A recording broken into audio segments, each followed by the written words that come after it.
And now, live at 8. අයිබෝවන් වෙලාව රාත්‍රියටයි සුපුරුදු පරිදි එක්වන්න අදත් ඇත්ත දැනගන්න.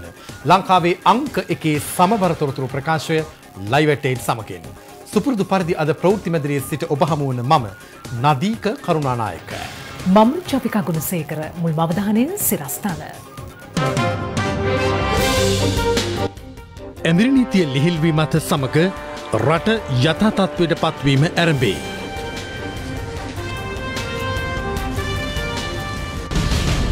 එක් දිනක් තුළ මෙරටින් වාර්තා වූ වැඩිම කොරෝනා ආසාදිතයින් සංඛ්‍යාව අද වාර්තා වෙයි.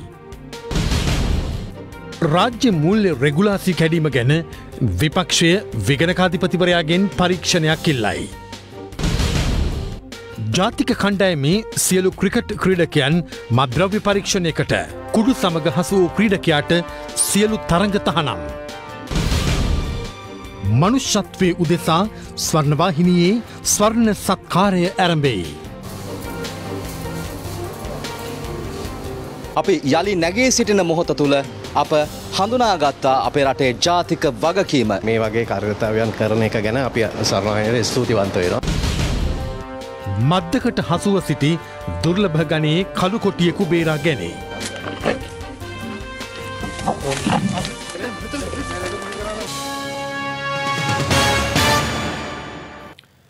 ඇඳිරි නීතිය ලිහිල්වීමත් සමග ජනතාව ප්‍රවාහන පහසුකම් සහ අනෙකුත් අවශ්‍යතා සපුරා ගැනීමේදී ඇතිවිය හැකි ගැටලු අවම කර ගැනීමට වග බලාගත යුතු බව සෞඛ්‍ය සේවා අධ්‍යක්ෂ ජනරාල් විශේෂඥ වෛද්‍ය අනිල් ජාසිංහ මහතා පවසනවා. කොරෝනා වෛරස ව්‍යාප්තිය සම්පූර්ණයෙන්ම පාලනය කිරීමට නම් සියලු සෞඛ්‍ය උපදෙස් පිළිපැදිය යුතු බවද සෞඛ්‍ය අමාත්‍යාංශය ප්‍රකාශ කළා. කොළඹ ගම්පහ දිස්ත්‍රික්ක ඇතුළු දිවයිනේ සෑම ප්‍රදේශයකම ඇඳිරි නීතිය මේ වන විට ලිහිල් කර තිබෙනවා. ඒත් සමග ජනතාව දෛනික කටයුතු ඉටු කර ගැනීමට යාමේදී නිවැරදි සෞඛ්‍ය උපදෙස් පිළිපැදිය යුතු වනවා. මේ සම්බන්ධයෙන් සිය ෆේස්බුක් ගිණුමේ සටහනක් තැබූ ජනාධිපතිතුමා කර්මාන්තශාලා ආයතන වෙළඳසැල් සහ මගී ප්‍රවාහනයේදී සෞඛ්‍ය නිලධාරීන් නියම කර ඇති පිළිවෙත් අනුගමනය කරන ලෙස ජනතාවට දැනුම් දෙනවා. සෞඛ්‍ය සේවා අධ්‍යක්ෂ ජනරාල් විශේෂඥ වෛද්‍ය අනිල් ජාසිංහ මහතා පැවසුවේ තම අවශ්‍යතාවයන් ඉටු කර ගැනීමට යාමේදී ඇතිවිය හැකි ගැටලු අවම කර ගැනීමට ජනතාව වග බලාගත යුතු බවයි. මාස්ක් එක දාගෙන හරියට බලන්න ඕක බාගෙට දාගෙන ගියාම නාහේ වැහෙන්න කියන කට වැහෙන්න කියන දාගෙන ගියාම ඕකෙන් ඔයාලට ලෙඩ තියෙනවා නම් ඔය අනිත් අයට නෑ මේ වෙළඳසැල් අරින්න දුන්නේ සෞඛ්‍ය ආරක්ෂිත ක්‍රම අනුව වෙළඳම් කරන්නේ. මේ ඉන්න පිරිස අතරින් ලෙඩ්ඩු කවුරු ඉන්නද කියලා ඔයා දන්නවද? මෙරට ජනගණත්වය කොළඹ සහ ගම්පහ දිස්ත්‍රික්කවල වැඩිවන අතර එම දිස්ත්‍රික්කවල කොරෝනා වෛරසය පැතිර යාම පාලනය කිරීමට නියමිත සෞඛ්‍ය උපදෙස් නිසි ආකාරයෙන් පිළිපැදිය යුතු බවද සෞඛ්‍ය සේවා අධ්‍යක්ෂ ජනරාල්වරයා පවසනවා.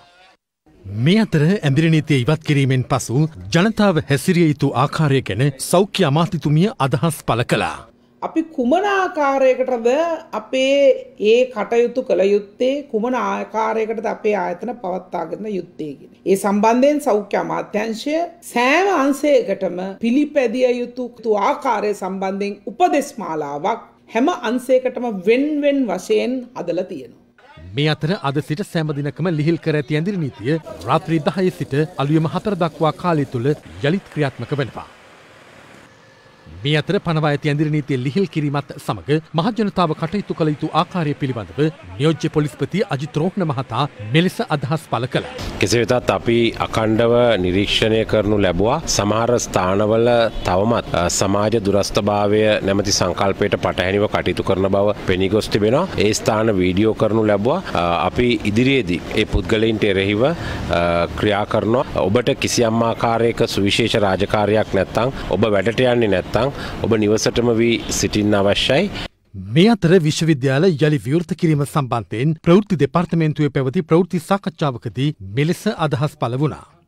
විශ්වවිද්‍යාල ප්‍රතිපාදන කොමිෂන් සභාව දැන් බලාපොරොත්තු වෙනවා 2019 උසස් පෙළ ලියපු දරුවන් මේ ප්‍රශ්න ඔක්කොම ඉවර වෙලා 4 වෙනි අවුරුද්දේ විශ්වවිද්‍යාල දරුවෝ ගෙදර ගියාට පස්සේ සාමාන්‍යයෙන් ඔවුන්ව ගන්නවා වෙනුවට ඔවුන් අපි ඉතාම ඉක්මනින් විශ්වවිද්‍යාල වලට බඳවාගෙන ඔවුන්ට ගෙදර සිටම අධ්‍යාපනය හැදෑරීමට අවකාශ ලබා දෙන්න. ජනාධිපතිතුමා කැබිනට් රැස්වීමේදී පවත්වලා සාකච්ඡා කරලා තියෙන පරිදි ඔවුන්ට පුළුවන්කමක් ලැබුණොත් මේ පරිගණකය ලබා දෙන්න ණය ක්‍රමයක් මත හෝ එහෙම වුණොත් මේ මුළු ලංකාවෙම සියලුම ජාතික විශ්වවිද්‍යාලවලට ඒක මහඟු පිටුවහලක් වෙනවා.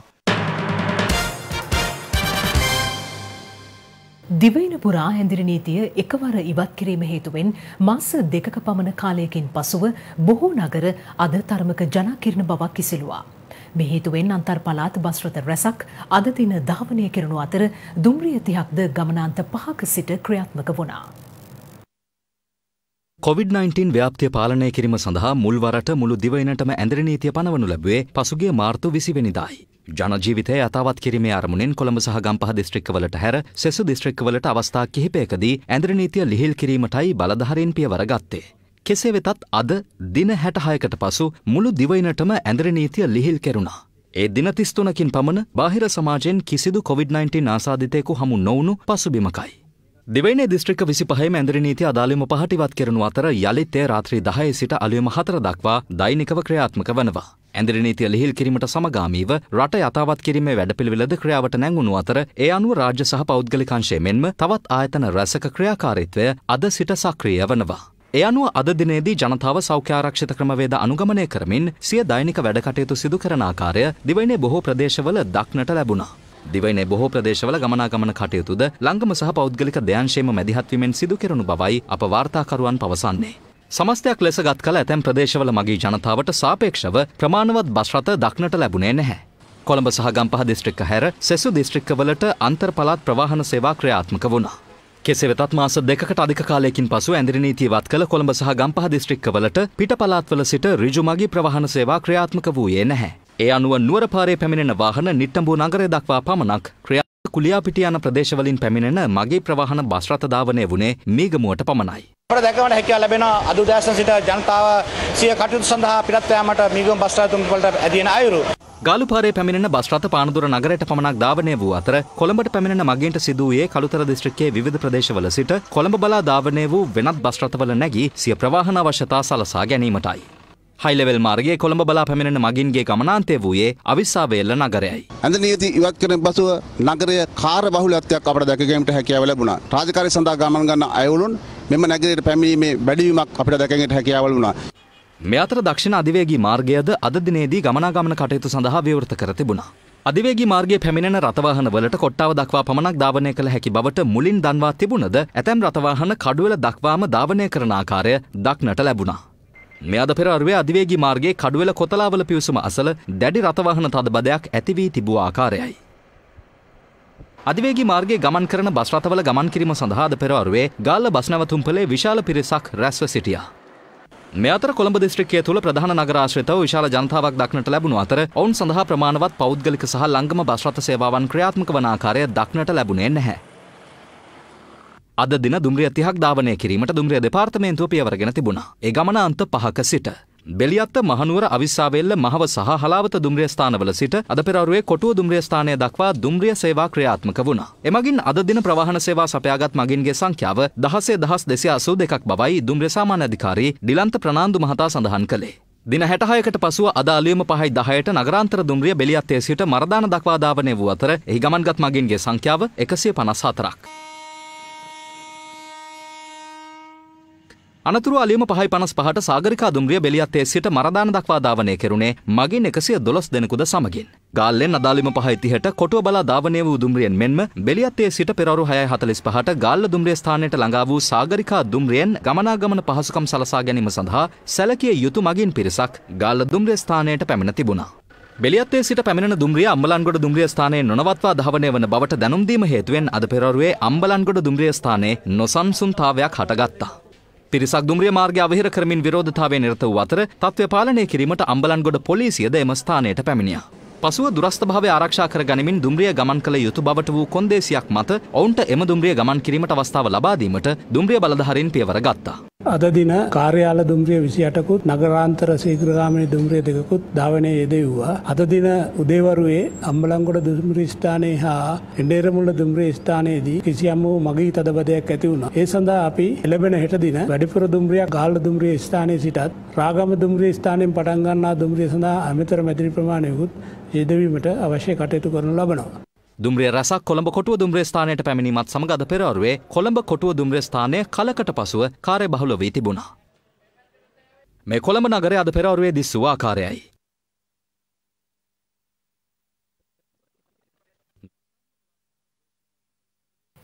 අද මුළු රටේම ජනතාව සුපුරුදු පරිදි සාමාන්‍ය ජන ජීවිතය ඇරඹුවා.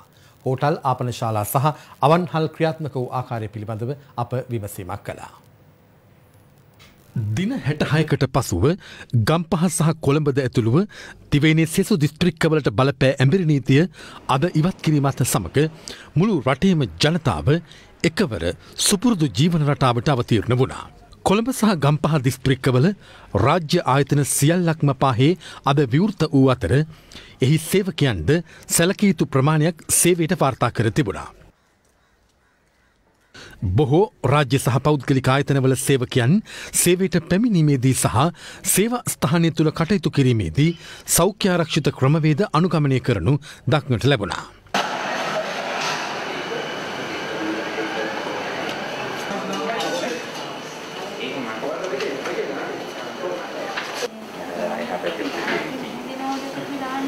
කෙසේ වෙතත් දිවයින පුරා හෝටල් කායවර්ධන මධ්‍යස්ථාන සතිපොළ පදික වෙළඳාම් ඇතුළු ක්ෂේත්‍රවලට තවදුරටත් අවසර ලබා නොදෙන බව පොලිසිය නිවේදනය කර තිබෙනවා.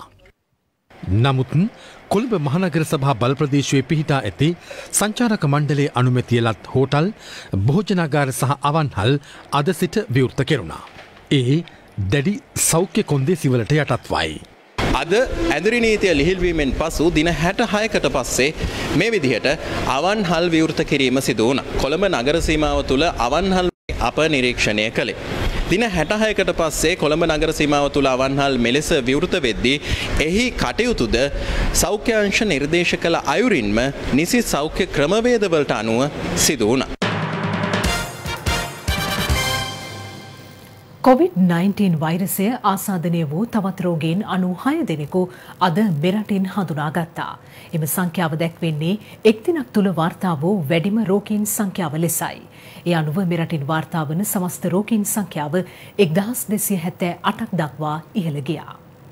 COVID-19 වෛරසය ආසාදනය වූ රෝගීන් 96 දෙනෙකු අද මෙරටින් වාර්තා වුණා. එම රෝගීන්ගෙන් 88 දෙනෙකු කුවේට් සිට මෙරටට පැමිණ නිරෝධායන මධ්‍යස්ථාන වෙත යොමු කළ සිටි පිරිස අතරින් හඳුනාගෙන තිබෙනවා. තවත් රෝගීන් 8 දෙනෙකු නෞක හමුදා සමාජිකයින් අතරින් හඳුනාගත්තා. ඒ අනුව මෙරටින් හඳුනාගත්න සමස්ත රෝගීන් ගණන 1278ක්. මේ අතර වෛරසය ආසාදනය වූ රෝගීන් පිරිසක් රැගත් ගිලන්ප්‍රත 4ක් අද පස්වරුවේ අනතුරට ලක් වුණා. ඒ එම රෝගීන් හෝමාගම මූලික රෝහල වෙත රැගෙනමින් සිටින අතරතුරයි. ගිලන්ප්‍රත 4ක් එකිනෙක ගැටීමෙන් මෙම අනතුර සිදු වුණේ හෝමාගම කැන්දලන්ද ප්‍රදේශයේදී. කෙසේ වෙතත් ගිලන්ප්‍රතවල සිටි රෝගීන්ට හානියක් සිදුව තිබුණේ නැහැ. පසුව හෝමාගම මූලික රෝහලින් පැමිණි ගිලන්ප්‍රතවලින් ඔවුන් එම රෝහල වෙත රැගෙන යාමට පියවර ගත්තා. මේ අතර COVID-19 වෛරසය ආසාදනය වීමෙන් මියගිය 10 වෙනි රෝගියා ඊයේ මෙරටින් වාර්තා වුණා. 51 හැවිරිදි කාන්තාවක් එලෙස මියගිය අතර කුවේට්හි සිට පැමිණි එම කාන්තාව නිරෝධායනය සඳහා ත්‍රිකුණාමලය මංකි බ්‍රිජ් යුද හමුදා කඳ උරේ පිහිටි නිරෝධායන මධ්‍යස්ථානය වෙත යොමු කර සිටියා. මියගිය එම කාන්තාවගේ අවසන් කටයුතු ඊයේ රාත්‍රී සිදු කෙරුණේ ත්‍රිකුණාමලය පොදු සුසාන භූමියේදී. එහෙත් සිරුර ආදාහනය කිරීමට එම කටයුතු බහරව සිටින පුද්ගලයා අකමැත්ත පළ කිරීමත් සමග තරමක නොසන්සුන්තාවක් හටගත්තා. විරෝධය දක්වමින් ඔහු පැවසුවේ ආරක්ෂිත ඇඳුම් පැළඳුම් නොමැතිව තමන්ට මෙම ආදාහන කටයුතු සිදු කළ නොහැකි බවයි.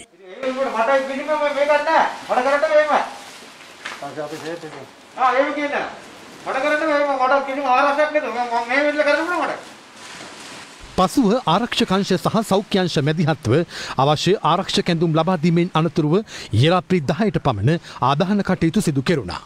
දැනට තියෙන ප්‍රාථමික තත්ත්වයන් අනුව ඇයට මේ කියන්නේ කොවිඩ් පරීක්ෂණය පොසිටිව් වෙනවා. නමුත් ඔහුතුමියගේ මරණය කොවිඩ් ආසාදිත කෙනෙක්ගේ සිද්ධ වෙන මරණයක් අපි කොවිඩ් මරණයක් හැටියට තමයි හැමතිස්සෙම ගණන් ගන්නේ. නමුත් තියෙන වෛද්‍යධ්‍යාත්මක සාධක අනුව ඊට පරිබාහිරව මේ මරණයට ආසන්නතම හේතුව හෘදයාබාධයක් වෙන දෙයක් කියන එක අපිට මේ බැහැර කරන්න බෑ. ඒ පිළිබඳව දැනට පරීක්ෂණ පැවැත්වෙනවා.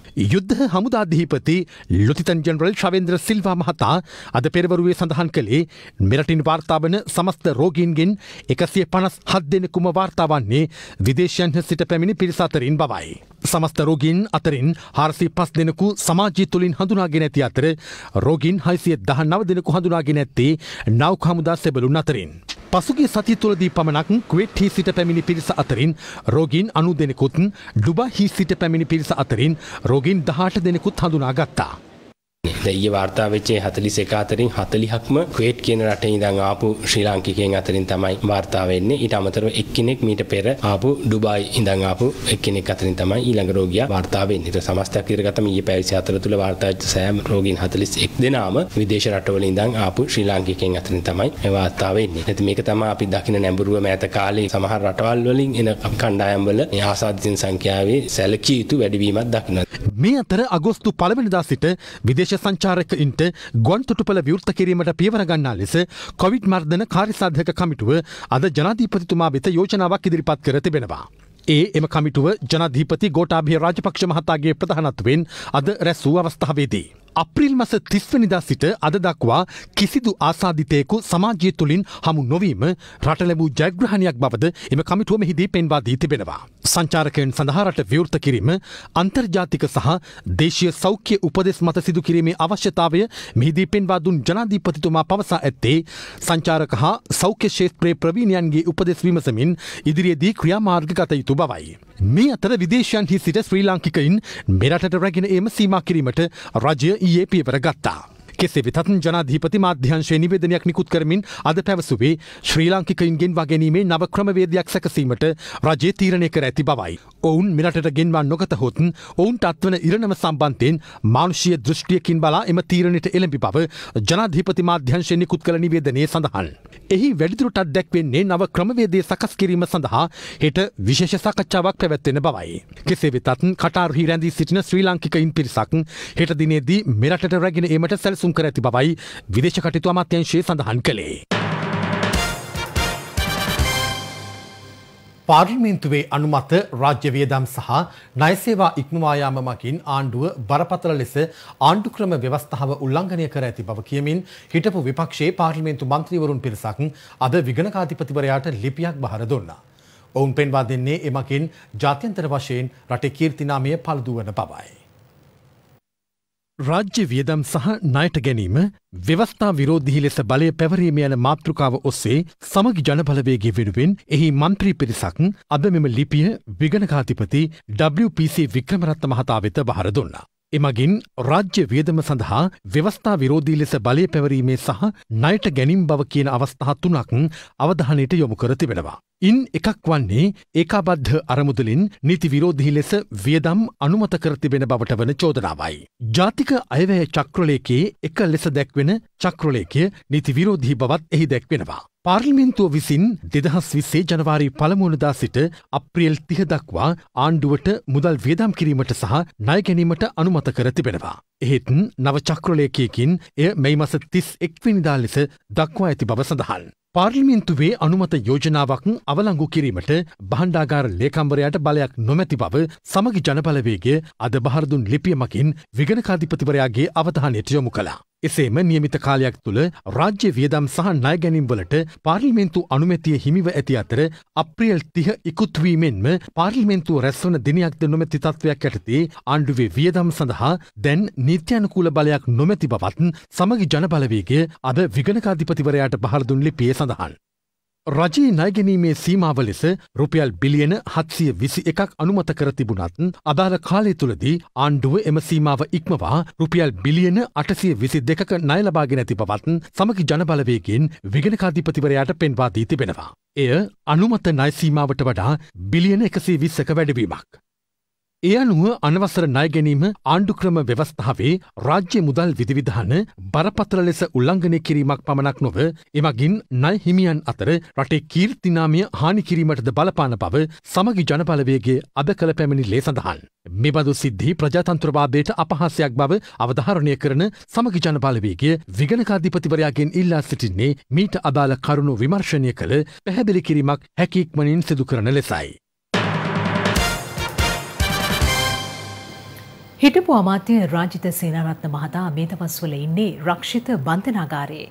රාජිත වෙනුවෙන් මේ දිනවල සටනට නායකත්වය දෙන්නේ ඔහුගේ පුත් චතුර සේනාරත්න. ඔහු විසින් පියා වෙනුවෙන් කැඳවා තිබූ මාධ්‍ය හමුවට අද සමගි ජනබලවේගයේ සියලු නායකයින් එක් වුණා.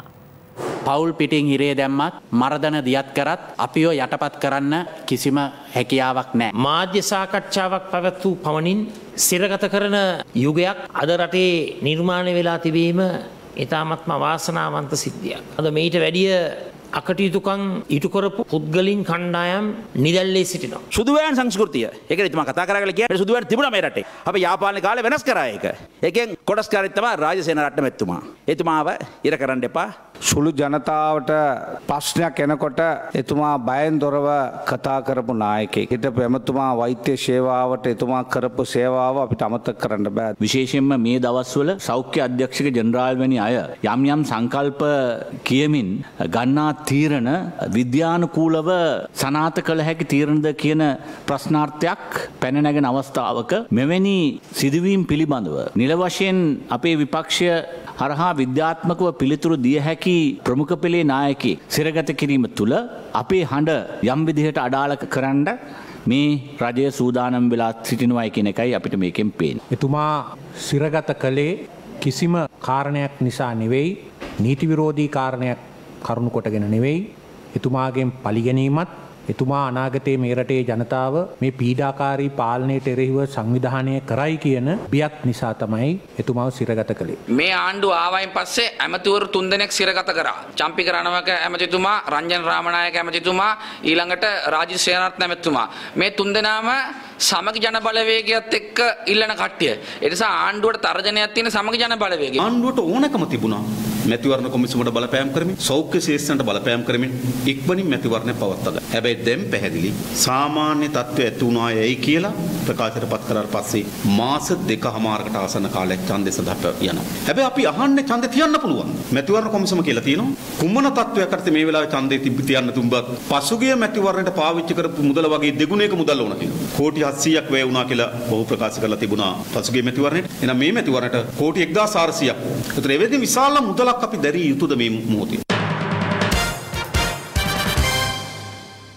2020 නොවැම්බර් වෙනකොට ජනාධිපතිවරයා මාරු වුණේ නැත්නම් මොනවා වෙයිද?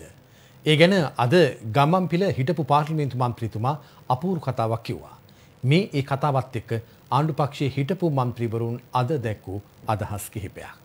පෞගේ අවුරුදු 4මාර තුළ රට විනාශ කරපු, රටේ ආර්ථිකය කඩාවට්ටපු, රටේ ආරක්ෂා විනාශ කරපු, බුද්ධ්‍යංශ දුර්වල කරපු, මහා සංගරුවන රණවිරුවන් අත්අඩංගුවට ගත්ත ඒ ඇති කරපු විනාශයක් අපි දකිනවා. ඒ නිසා පරීක්ෂණය සිදු කළ යුත්තේ ඒ නැවත ඒ රට විනාශයට පත් කළ අන්තවාදී බලවේග වලට ඡන්දය දෙනවද නැද්ද කියන පරීක්ෂණය තමයි ජනතාව සිදු කරන්න ඕනේ. යුද්ධ ජයග්‍රහණය කරලා පෙන්නුවා වගේ, කොළඹ හදලා පෙන්නුවා වගේ අද මේ COVID-19 අර්බුදයට ලෝකෙම ඉහළම රටක් විදිහට සාර්ථකව වැඩ කරලා පෙන්නුවා වගේ ඉදිරි අනාගතයේ ආර්ථිකයත් මේ අර්බුදය වාසනාවක් කරන ආශිර්වාදයක් කරගෙන රට හදන්න හොඳ දේශපාලන සංස්කෘතියක්, හොඳ පාර්ලිමේන්තුවක් හදා ගැනීම වෙනුවෙන් පෙළ ගැහුවා. රනිල් වික්‍රමසිංහ මැතිතුමාගේ ප්‍රාර්ථනාව වෙන්න පුළුවන් අපේ රට ණය ගෙවන්න බැරි රටක ආර්ථිකයක් බවට පත් වෙනවා දකින්න. හැබැයි අපි මතක් කරලා දෙන්න ඕනේ මේ ආණ්ඩුව යටතේ එවැනි කිසිම තත්ත්වයක් ඇති වෙන්නේ නැහැ. අසීරුතා තියෙනවා, දුෂ්කරතා තියෙනවා. හැබැයි අවුරුදු 4මාරක් රටක් විනාශ කරපු රනිල් වික්‍රමසිංහ මැතිතුමාට අයිතියක් නැහැ අද අපේ රටේ ආර්ථිකය හෝ වෙනත් කටයුත්තක් සම්බන්ධයෙන් සාකච්ඡා කරන්න. අපි අද ඉඳලා අපි සියලු දෙනාම බලාපොරොත්තු වෙන දේ තමයි රට යථාවත් කිරීම, ආර්ථික වශයෙන් ශක්තිමත් කිරීම. ඊළඟට අපේ ඊළඟ බලාපොරොත්තු තමයි සියලු දෙනාගේම බලාපොරොත්තු. විශේෂයෙන්ම සෞඛ්‍ය උපදෙස් අනුව පාර්ලිමේන්තු මැතිවරණය තියලා. මේ රටේ පුංචි ළමෙක්ගෙන් ඇහුවොත් කියයි අර හූල් කියන කොමසාරිස්වරයා ක්‍රියාත්මක වෙන ආකාරය. ඒ ලැජ්ජ සහගතයි. එතකොට ඒ හූල් ගැන කතා කරලා මොනවද අපක්ෂපාතී සාධාරණ කොමිෂන් වලින් පත් වෙච්ච මිනිහෙක් කියනකොට ඒ කොමිසම පත් කරපු කොමිසමේ කොහොම හිතනවද? අනේ අපෝ අපිට වෙච්ච දේ කියලා හිතනවාද? 19 වන සංශෝධනයේ එකම එක හොඳක් කියන්න මට අවසරයි. 19 වෙනි සංශෝධනයෙන් ජනාධිපතිතුමාගේ දූර කාලය වසර 6 සිට වසර 5 දක්වා අඩු කළා. එහෙම නොකළා නම් 2020 නොවැම්බර් මාසයේ වෙනතුරුම මේ රටේ ජනාධිපති මෛත්‍රීපාල සිරිසේන මැතිතුමා, රටේ අගමැති රනිල් වික්‍රමසිංහ මැතිතුමා, ඒ වගේම සෞඛ්‍ය ඇමති රාජිත සේනාරත්න මැතිතුමා. එහෙමනම් කොරෝනා ලංකාවට ඇවිත් කියලා මම දැනගත්තේ පත්තරෙන් කියලා ජනාධිපතිතුමා කියාවේ. ජනාධිපතිතුමා මට කොරෝනා මර්ධනයට ඉඩ දෙන්නේ නැහැ කියලා අගමැතිතුමා කියාවේ. වෛද්‍යවරුන් සමග හෙදියන් සමග රණ්ඩු කරලා රායිත සේනාරත්න ඇමතුමා සෞඛ්‍ය සේවාව අවුල් කර දමාවේ. මට මේකට මැදිහත් වෙන්න බලතල නැහැ කියලා හමුදාපති කියාවේ. අවසාන වශයෙන් ශ්‍රී ලංකාව කොරෝනා රෝගීන් සහ කොරෝනා මරණ වලින් ඇමරිකාවත් පරාජය කරාවි. රජයේ සංඛ්‍යාලේඛන වලින් පෙන්눔 කරන වීතොග මෙරට ගබඩාවල පවතින සත්‍යතෝග සමග නොගැලපෙන බව ප්‍රධාන පෙළේ සහල් ව්‍යාපාරිකයෙකු වන ඩඩ්ලි සිරිසේන මහතා පවසනවා. මේ අතර අනුරාධපුර දිස්ත්‍රික් සහල් මෝල් හිමියන්ගේ සංගමයේ සභාපතිවරයා පවසන්නේ රුපියල් 98ට සහල් කිලෝවක් අලෙවි කිරීමට ලබා දෙන්නේ නම් අවශ්‍ය තරම් සහල් තොග වෙළඳපළට නිකුත් කළ හැකි බවයි. මෙරට සහල් හිඟය කෘතිමව නිර්මාණය වී ඇත්තැයි සෙවීම සඳහා පාරිභෝගික සේවා අධිකාරිය පොළොන්නරුවේ පිහිටි ප්‍රධාන වීමෝල් පරීක්ෂාවට ලක් කළා. එහිදී ඩඩ්ලි සිරිසේන මහතාට අයත් වීමෝල පරීක්ෂා කිරීමේදී උණුසුම් තත්ත්වයක් ඇති වුණා. 89 බිල දානවා. හැබැයි මගෙන් ගන්නව අර ගන්නට කෝල්ලයක් දීපුවාම 95ක් වෙන කිලෝ එකක්. දැන් පොඩ්ඩක් එකක් බලන්න ඕනේ. නෑ මම කතා කරන්න ඕනේ. නෑ මම එහෙම කරලා නෑ. එහෙම කරන්න එපා. හොඳයි. මේ සම්බන්ධයෙන් කරුණු පැහැදිලි කිරීම සඳහා ඩඩ්ලි සිරිසේන මහතා අද කඩවතදී මාධ්‍ය හමුවක් ඇඳවා තිබුණා. 98ට දෙන්න බෑ 50ට අරගෙන. 90ට දුන්නොත් අපි උන බැංකු ණය බේර ගන්න බෑ. මේ ප්‍රශ්නේ තියෙන්නේ නැති වී ප්‍රමාණයක ගණන් හදා ගැනීම තුලයි. රජයේ සංඛ්‍යාලේඛන වලට තියෙන්න ඕනේ ලක්ෂ 32ක්. තියෙන්නේ ලක්ෂ 16යි. 50ක් කියන දේ නැති වෙලා තියෙනවා. සති 3ක් විතර යද්දි සම්බහාලයි මේ රටේ හරි අමාරු හොයාගන්න. මෙවනේ නැති නිෂ්පාදනයක් පෙන්වලා මේ වගේ අපහසුතාවයට පත් කිරීම පිළිබඳව පරීක්ෂණයක් පවත්වනවා. ඩඩ්ලි සිරිසේන මහතා එසේ පැවසුවද අනුරාධපුර දිස්ත්‍රික් සහල් මෝල් හිමියන්ගේ සංගමේ සභාපති අශෝක පතිරණ මහතා පවසන්නේ මෙවන් අදහසක්.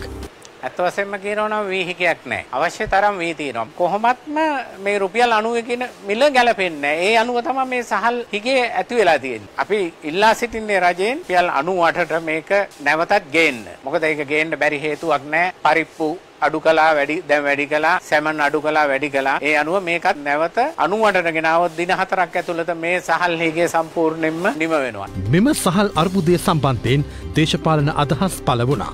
මේ රටේ ඉන්න ප්‍රධානම ව්‍යාපාරික මෝල් හිමියෝ ඔක්කොම පොහොට්ටුවේ සමාජිකයෝ. දැන් පොහොට්ටුවේ සමාජිකයන්ගේ මෝල් වලට ඊයේ පෙරේද අපි දැක්ක පාරිභෝගික අධිකාරියේ සභාපතිවරයා ගිහිලා මාධ්‍ය සංදර්ශනයක් තිබ්බා. පොඩි උන් ගාවට ඇවිල්ලා කියනවා සිංහෙක් වගේ තමුසලාට මේ හාල් විකුණන්න බෑ වෙඩි ගන්නට. අපි නැත්තම් පාරිභෝගික අධිකාරියෙන් නඩු දානවා. හැබැයි ලොකු හාල් මෝල් හිමියෝ ගන්න ඕගොල්ලෝ කොහොම හරි අපිට මේක අඩු කරලා දෙන්න. පාරිභෝගික අධිකාරියේ සභාපති අසරණයි එතනට ගිහිල්ලා පොහොට්ටුවේ බලධාරීන් තමයි මේ හාල් මාපියාව ඇති කරලා තියෙන්නේ. බඩුත් හාමුදුරුවන්ගේ නඩුත් හාමුදුරුවන්ගේ දරුණු හාල් හිඟයක් මේ වන විට රට තුල තියෙනවා කියලා පිළිගන්න අසීරුයි. ප්‍රශ්නයක් තිබෙනවා. ඒගොල්ලෝ කියන මේ අපි ගත්තේ 55ට. ඒ නිසා ඔයාලා කියන පාලන මිලට අපිට දෙන්න බෑ. ඔබතුමාලා බලන් ඉන්න. නෑ අපි බලන් ඉන්නේ නෑ. ගිහිල්ලා එතන ඒ ස්ථාන වලට ගිහිල්ලා අදාළ බලධාරීන් අවශ්‍ය පරිදි අවශ්‍ය කටයුතු කරයි. ජනතාවගේ පැත්තේ හිටගනි. ජනතාවට සාධාරණ මිලට හිඟයකින් තොරව සහල් සැපීම සඳහා රජය වගකීමෙන් යුතුව මැදිහත් වෙනවා. ඒ අදාළ පාර්ශ්වයන් සමග සාකච්ඡා කරලා එකඟතාවයකට පැමිණි බව තමයි මට දැනගන්න දුර්ලභ ගණයේ කළු කොටියකු පිළිබඳව ආරංචියක් අද ලැබුණා. ඒ සමනල කන්ද රක්ෂිතයෙන්. හැබැයි ඒ හම්බ වෙනකොට කළු කොටිය හිටියේ මද්දකට හසු වෙලා ජීවිතයත් මරණයත් අතර සටනක යෙදෙමින්. කෙසේ වෙතත් මේ දුර්ලභ ගණයේ සත්වයා බේරා ගැනීමට වනජීවී නිලධාරීන් අද සමත් වුණා.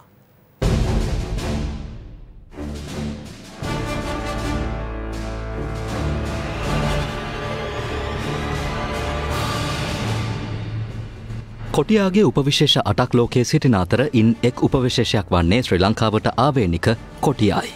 මෙරටට ආවේනික ශ්‍රී ලංකා කොටියාගේ එක් වර්ණ ප්‍රභේදයක් වන්නේ කළු කොටියයි. අතීතයේදීද මෙරට සීමිත වශයෙන් කළු කොටි ගහනයක් වාර්තා වූ අතර මෙරට ජීවත් වූ අවසන් කළු කොටියා ලෙස සටහන් වන්නේ 2009 වසරේදී දෙනියාය පිටදෙනිය මාවුල් දෙනිය ප්‍රදේශයේදී මද්දකට හසුව මිය ගොස් සිටි කොටියයි. එම කළු කොටියාගේ සමයෝදාගෙන අනුරුවක් සාදා ගිරිතලේ වනජීවී කෞතුකාගාරයේ ප්‍රදර්ශනයටද තබා තිබෙනවා. ඉන්පසුව මෙරට කළු කොටි ජීවත්වන බවට වාර්තා නොවූ අතර ශ්‍රී ලංකාව තුළ මෙරටටම ආවේනික වූ කළු කොටින්ගේ ගහනය අවසන්ව ඇති බවට පරිසර වේදීන්ද අනුමාන කළා.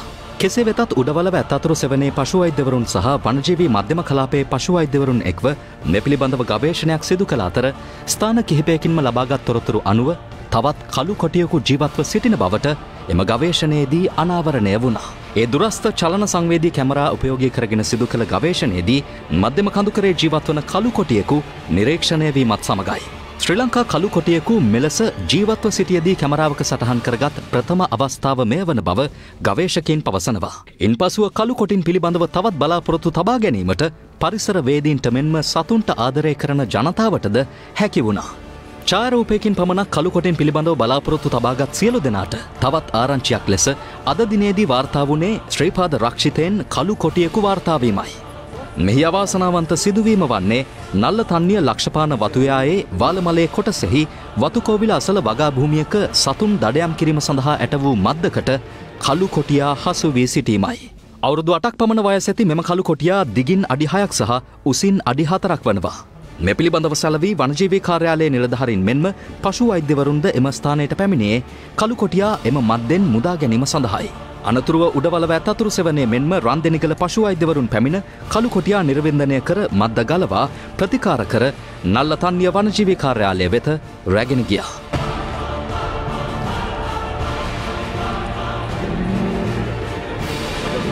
අපිට තිබෙන වාර්තා අනුව මෙවැනි කොටින් 16 දෙනෙක් පමණ තමයි අපිට වාර්තා වෙලා තියෙන්නේ. ඉතින් ඒ අනුව අපි විශ්වාස කරනවා ඊටාම දුර්ලභ කොටියෙක් මේ අසු වෙලා තියෙන්නේ. ඊටාම ශෝකජනක තත්වයක් ඇත්තටම මේ මදු පාලනය නොකිරීම මේ රට ලෝකයේ සියලුම දෙනාගේ අවධානය යොමු කරන සත්ව විශේෂයක්. එවැනි දුර්ලභ සත්වයිනුත් මේ විදිහට මදු වලට හසු වීම කනගාටුදායකයි. ඒක හන්ද මේක සම්බන්ධයෙන් නීති ආවත්කාලීන කළා, තියෙන නීති බලාත්මක කළා. මේ මදු තිබූ අය, ඒ වගේම මේ මදු තිබූ භූමිවල හිමිකරුවන් මේ සියලු දෙනා වහාම අධිකරණයට ඉදිරිපත් කරන්න.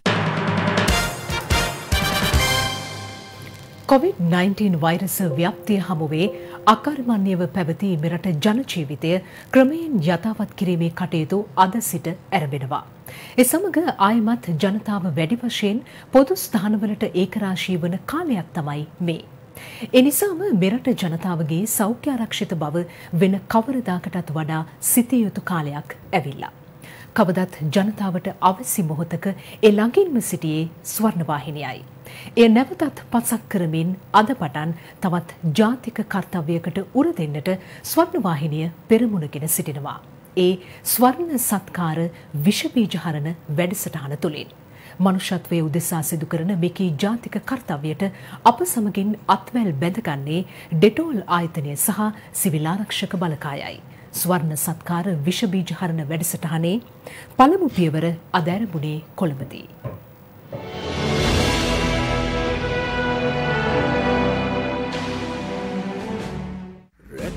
රකිමු හැම නිරතුරු සුවෙන් පෙමින් අපි නැගිටිමු.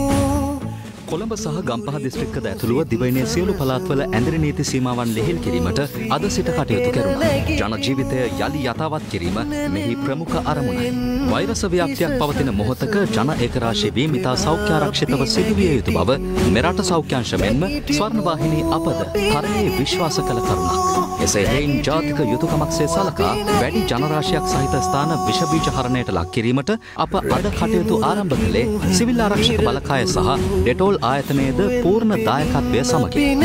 අද අපි අලුත් කටයුත්තකට අත ගහනවා. ඒ තමයි ස්වර්ණවාහිනී ආයතනය මගින් සමාජ සත්කාරක වැඩසටහන යටතේ වස්නාහිර පළාතේ නගර විෂබීජ හරණය කරන්නට දායකත්වය ලබා දීම. මෙම අවස්ථාවට අපේ සහාය අරගෙන මෙම කටයුත්තට උර දෙන ස්වර්ණවාහිනී ආයතනයටත් ඩෙටෝල් නිෂ්පාදකයින්ටත් සිවිල් ආරක්ෂක බලකාය වෙනුවෙන් මම ස්තුතිවන්ත වෙනවා. මේ එම ප්‍රජා සත්කාරය ආරම්භුම වෙනුවෙන් අප ස්වර්ණවාහිනී ආයතන පරිශ්‍රයෙන් පිටත් වූ ආකාරයයි.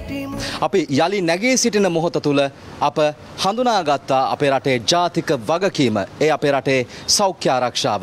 ස්වර්ණ සත්කාරය අද පටන් අප දියත් කරන්නේ එනිසයි. විෂබීජ හරණ වැඩසටහන තුළ අප අද තෝරාගත් පළමු ස්ථානය බවට පත් වුණේ බම්බලපිටිය දුම්රිය නැවතුම්පලයි. ඇතරම බම්බලවිටිය දුම්රිය ස්ථානය කියන්නේ මගින් 10000කට ආසන්න ප්‍රමාණයක් දිනපතා භාවිතා කරනවා. ඔබතුමාලා ඩෙටෝල් ආයතනය, ස්වර්ණවාහිනිය, ඒ වගේ සිවිල් ආරක්ෂක දෙපාර්තමේන්තුව එකතු වෙලා මේ කරන ක්‍රියාව ඉතාම කෘතඥව මම අගය කරනවා. මේ වගේ අවස්ථාවක ජනතාවට වග කියන නාලිකාවක් වශයෙන් ස්වර්ණවාහිනී නාලිකාවත් මේ වගේ විස බීජ හරණ ක්‍රියාවලියක් සිදු කිරීමට ලැබීම ගැන අපි ඉතාම සන්තෝෂ වෙනවා. ස්වර්ණවාහිනී ආයතනය කියන්නේ කවදාත් අවශ්‍ය වෙලාවට අවශ්‍ය දේ කරන මාධ්‍ය ආයතනයක්. රෙකිට් බෙන්කිස් ආයතනය දශක ගණනාවක් මුළුල්ලේ ශ්‍රී ලාංකික පාරිභෝගිකයන් හට විස බීජ හරණය වෙනුවෙන් ළඟින් ක්‍රියා කරපු ආයතනයක්. මහජන ආරක්ෂාව වෙනුවෙන් ශ්‍රී ලංකා සිවිල් බලකායත් ස්වර්ණවාහිනී නාලිකාවත් සමග එක්ව අත්වල් බැඳගෙන අද මේ ජාතික කාර්යය වෙනුවෙන් දායක වීම ගැන ඉතාමත් සතුටු වෙනවා. අනතුරුව අප පිටත්ව ගියේ බම්බලපිටිය රාජ්‍ය ඔසුසැල වෙතයි. අපි නැගිටමු ස්වර්ණ සත්කාරය සමග අප දැන් පැමිණ තිබෙන්නේ බම්බලපිටිය රාජ්‍ය ඔසුසල වෙත. රට යළි යථාවත් වීමත් සමග සිය ඖෂධ අවශ්‍යතාවය සපුරා ගැනීමට පැමිණෙන ජනතාවගේ සහ ඖෂධ වේදීන්ගේ සුරක්ෂිතභාවය උදෙසා අප එම ස්ථානය මෙලෙස විෂ බීජ හරණයට ලක් කළා. නැගිටිමු අපි නැගිටිමු. ස්වර්ණවාහිනී ආයතනය මගින් මේ කරන ප්‍රජා සත්කාරය නිසා පාරිභෝගික ජනතාවට මෙන්ම මාගේ සේවක මණ්ඩලයට මහත් උපකාරයක් කළා තියෙනවා. ස්වර්ණවාහිනී ආයතනය බෙහෙවින්ම ස්තුතියි. ඇත්තටම ඕගොල්ලන් කරන්නේ ගොඩාක් හොඳ සේවයක්. අපිව බේරගන්න මේ වගේ වැඩක් කරන්නේ. විෂ බීජ හරණය කිරීම සඳහා අප තෝරාගත් මීළඟ නැවතුම්පළ බවට පත් වුණේ හැව්ලොක් ටවුන් තැපැල් කාර්යාලයයි.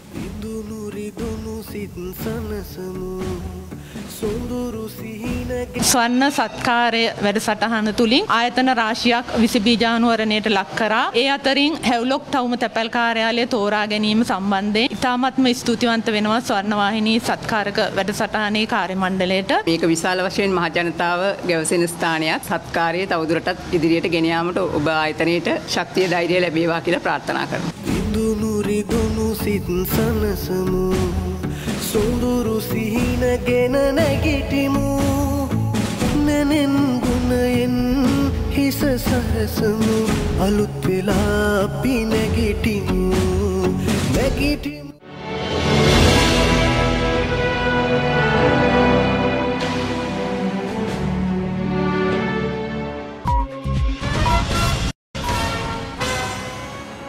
This is Live at 8. ඔබ නැවතත් ලයිව් එට සමග. රාජ්‍ය බුද්ධ්‍යංශය සහ විශේෂ කාර්යාංශය වෙන්වෙන්ව ගමන් කළ නිසා බස්නාහිර පළාත් බුද්ධි කොට්ටාසයට නිසි ලෙස තොරතුරු sannivedanaya නොවූ බව සහකාර පොලිස් අධිකාරී PII ප්‍රසන්න මහතා පැවසුවා. පාස්කුවරිදා ත්‍රස්ත ප්‍රහාරය සම්බන්ධයෙන් විමර්ශනය කෙරෙන ජනාධිපති පරීක්ෂණ කොමිෂන් සභාව හමුවේ අද පස්වරුවේ සාක්ෂි ලබා දෙමින් ඔහු මේ බව පැවසුවා. පාස්කුවරිදා ත්‍රස්ත ප්‍රහාරය සම්බන්ධයෙන් විමර්ශනය කෙරෙන ජනාධිපති විමර්ශන කොමිෂන් සභාව අද දිනේදීත් රැස් වුණා. එහිදී කොමිසම හමුවේ අද සාක්ෂි ලබා දුන්නේ එවකට බස්නාහිර පළාත් බුද්ධි කොට්ටාසයේ ප්‍රධානියා ලෙස කටයුතු කළ සහකාර පොලිස් අධිකාරී BII ප්‍රසන්න මහතායි. එහිදී කොමිසමේ මහතාගෙන් ප්‍රශ්න කරමින් විමසා සිටියේ එවකට අමාත්‍ය විජේදාස රාජපක්ෂ මහතා රට තුළ මුස්ලිම් අන්තවාදය ක්‍රියාත්මක වන බවට පාර්ලිමේන්තුව හමුවේ සිදු කළ ප්‍රකාශය පිළිබඳව දැනුවත්ද යන්නයි. ඒ පිළිබඳව තමන් දැනුවත්ව සිටි බවත් ඒ අනුව සිදු කළ පරීක්ෂණවලින් අනතුරුව දර්ගා නගරයෙන් සොයාගත් අබ්දුල් අමින් නැමැත්තෙකු අත්අඩංගුවට ගත් බවයි ඔහු සඳහන් කර ඇත්තේ. අත්අඩංගුවට ගත් පුද්ගලයා ඉස්ලාමයේ අඳුරු අසිපත කොළඹ අහසේ ලෙලදෙනවා මීට ISIS ශ්‍රී ලාංකික සමාජිකය යනුවෙන් සිය මුහුණු පොතේ සටහන් කර තිබූ බවත් පොලිස් අධිකාරීවරයා පැවසුවා. ඒ අනුව ඔහු අත්අඩංගුවට ගැනීමට කටයුතු කළ බව අද සාක්ෂි ලබා දෙමින් එවකට බස්නාහිර පළාත් බුද්ධි කොට්ටාස ප්‍රධානී ලෙස කටයුතු කළ සහකාර පොලිස් අධිකාරී BII ප්‍රසන්න මහතා සඳහන් කළා. එම කොමිසම විමසා සිටියේ ඒ පිළිබඳව ඉහළ අංශ දැනුවත් කළේද යන්න පිළිබඳවයි. ඊට පිළිතුරු ලබා දෙමින් සාක්ෂිකරු සඳහන් කළේ එවකට ජ්‍යෙෂ්ඨ නියෝජ්‍ය පොලිස්පතිවරයා ලෙස වැඩ බැලූ පූජිත් ජයසුන්දර මහතා ඒ සම්බන්ධයෙන් දැනුවත් කළ බවයි. එමෙන්ම රාජ්‍ය බුද්ධ්‍යංශ මේ සම්බන්ධයෙන් වැඩිදුර පරීක්ෂණ ක්‍රියාත්මක කළ අතර ජාතික ආරක්ෂාවට ඉස්ලාම් අන්තවාදීන්ගෙන් අවදානමක් ඇති විය හැකි බවත් බුද්ධ්‍යංශ සාකච්ඡාවලදී මේ පිළිබඳව සාකච්ඡා කෙරෙනු බවත් සාක්ෂිකරු සඳහන් කළා. සහරාන්ගේ ක්‍රියාකාරකම් පිළිබඳව තොරතුරුත් එවකට බස්නාහිර පළාත් ජ්‍යෙෂ්ඨ නියෝජ්‍ය පොලිස්පති නන්දන මුණසිංහ මහතාගෙන් තමන්ට ලැබුණු බවත් එය ලැබුණු අප්‍රේල් 11 වෙනිදාට පසු දින තමන් යටතේ සිටි නිලධාරීන්ට ඒ පිළිබඳව දැන්වූ බවත් ඔහු පැවසුවා. ආගමික අන්තවාදීන් පිළිබඳව තොරතුරු විවිධ අංශවලින් නොලැබීමට හේතුව කොමිසම විමසා සිටි අවස්ථාවේදී ඊට පිළිතුරු ලබා දෙමින් සාක්ෂිකරු සඳහන් කළේ බුද්ධ්‍යංශ සමග පැවති යම් සාකච්ඡාවලට බස්නාහිර පළාත් බුද්ධි කොට්ටාසය සම්බන්ධ නොවූ බවත් සහ රාජ්‍ය බුද්ධ්‍යංශය සහ විශේෂ කාර්යාංශය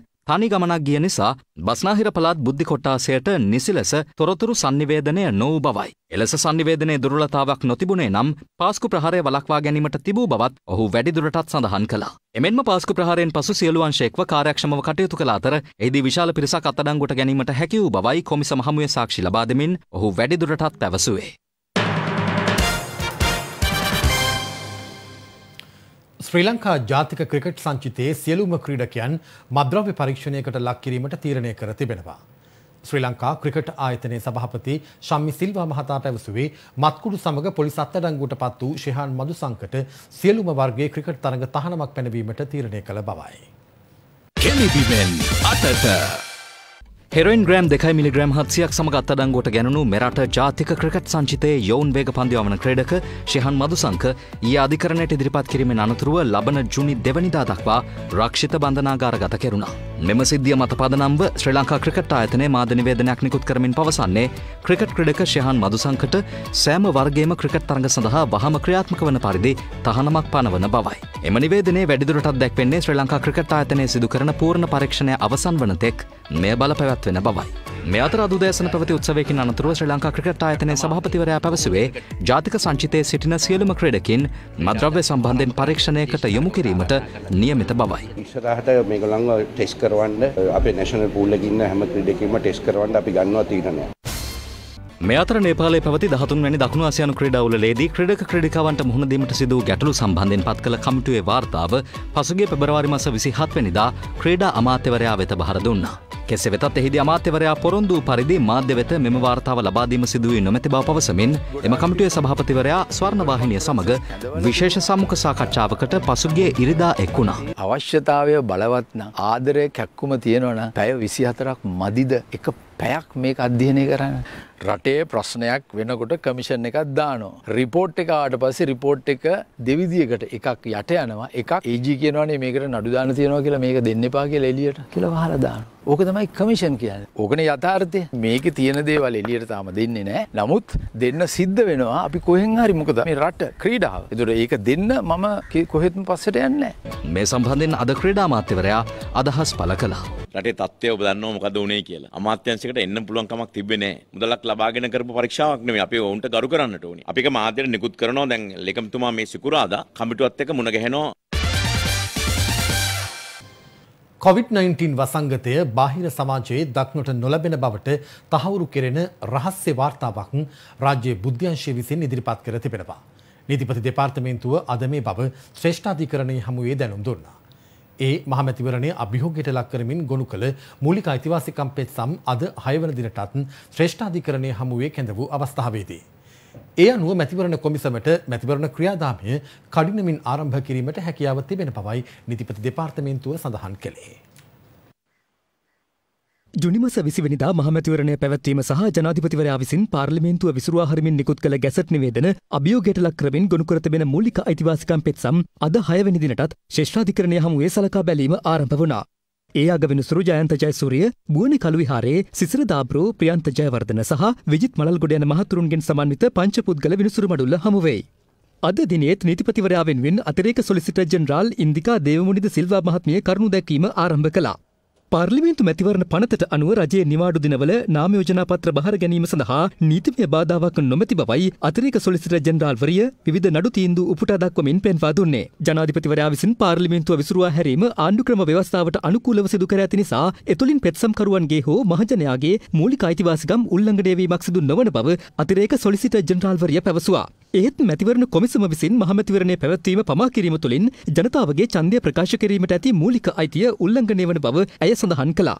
ඉකුත් මාර්තු මාස 2 වෙනිදා ජනාධිපතිවරයා විසින් පාර්ලිමේන්තුව විසුරුවා හැරීම නීති විරෝධීයයි පෙත්සම්කරුවන් විසින් මේ වන විට අධිකරණය හමුවට පැමිණ කරුණු දක්වා සිටියද එම අවස්ථාවේ කිසිවෙකු මෙම විසුරුවා හැරීම සම්බන්ධයෙන් පැමිණිලි නොකළ බව නීතිපතිවරයා වෙනුවෙන් පෙනී සිටි අතිරේක සොලිසිටර් ජෙනරාල් ඉන්දිකා දේවමුනිද සිල්වා මහත්මිය පැවසුවා. ඇය වැඩිදුරටත් සඳහන් කළේ මහමැතිවරණ දිනය වෙනස් කිරීම හේතුවෙන් පාර්ලිමේන්තුව විසුරුවා හරිමින් ජනාධිපතිවරයා නිකුත් කළ ගැසට් නිවේදනය බල රහිත බවට පවසමින් විසුරුවා හරින ලද පාර්ලිමේන්තුව යලි කැඳවිය යුතු බව පෙත්සම්කරුවන් සඳහන් කළද එය පදනම් විරහිත තර්කයක් බවයි. පාර්ලිමේන්තුව විසුරුවා හරිමින් නිකුත් කළ ගැසට් නිවේදනය ආපසු කැඳවීමට ආණ්ඩුක්‍රම ව්‍යවස්ථාවෙන් ජනාධිපතිවරයාට බලයක් නොමැති බවද අතිරේක සොලිසිටර් ජෙනරාල්වරිය අවධාරණය කළා. ආණ්ඩුක්‍රම ව්‍යවස්ථාවේ සඳහන් පරිදි හදිසි අවස්ථාවකදී වුවද විසිරුවා හරන ලද පාර්ලිමේන්තුව යලි කැඳවීම සම්බන්ධයෙන් තීරණයක් ගත යුත්තේ ජනාධිපතිවරයා විසින්ම බවත් එසේ විසිරුවා හරන ලද පාර්ලිමේන්තුව යලි කැඳවන ලෙස ජනාධිපතිවරයාට බලපෑම් කිරීමට එහි හිටපු මන්ත්‍රීවරුන්ට කිසිදු බලයක් නොමැති බවත් ඇය පෙන්වා දුන්නා. කොවිඩ් වසංගතය මෙතෙක් සමාජය තුළ පැතිරීමක් දක්නට නොලැබෙන බව තහවුරු කෙරෙන රාජ්‍ය බුද්ධි සේවය විසින් ඉදිරිපත් කරන ලද රහස්‍ය වාර්තාවක්ද අධිකරණය හමුවේ ගොනු කර ඇතැයි අතිරේක සොලිසිටර් ජෙනරාල්වරිය පැවසුවා. මෙම තත්ත්වය හමුවේ මැතිවරණ කොමිසමට සිය මැතිවරණ ක්‍රියාදාමය නොපමාව ආරම්භ කිරීමට හැකියාව තිබෙන බව පෙන්වා දුන් අතිරේක සොලිසිටර් ජෙනරාල්වරිය පැවසුවේ කොරෝනා වසංගතය පාලනය කිරීමෙන් පසුව දකුණු කොරියාවේ පවා මැතිවරණ පවත්වා තිබෙන බවයි. මෙහිදී අගවිනිසුරු ජයන්ත ජයසූරිය මහතා රජයේ අතිරේක සොලිසිටර් ජෙනරාල්වරියට දැනුම් දුන්නේ රාජ්‍ය බුද්ධි සේවය විසින් ඉදිරිපත් කළ වාර්තාව මැතිවරණ කොමිසමට ලබා දීමට කටයුතු කරන ලෙසයි. මැතිවරණ දිනය තීන්දුව කිරීම සඳහා අදාළ වාර්තාව එම කොමිසමට බෙහෙවින් වැදගත් වනු ඇතැයිද අගවිනිසුරුවරයා සඳහන් කළා. පැත්සම පිළිබඳ වැඩිදුර කරුණු දැක්වීම හෙට දක්වා කල් තැබුණා. ලයිව් එටේට අදට අවසන්. මම නදීක කරුණානායක. මම චවිකා ගුණසේකර. සුබ රාත්‍රියක්. සුබ රාත්‍රියක්.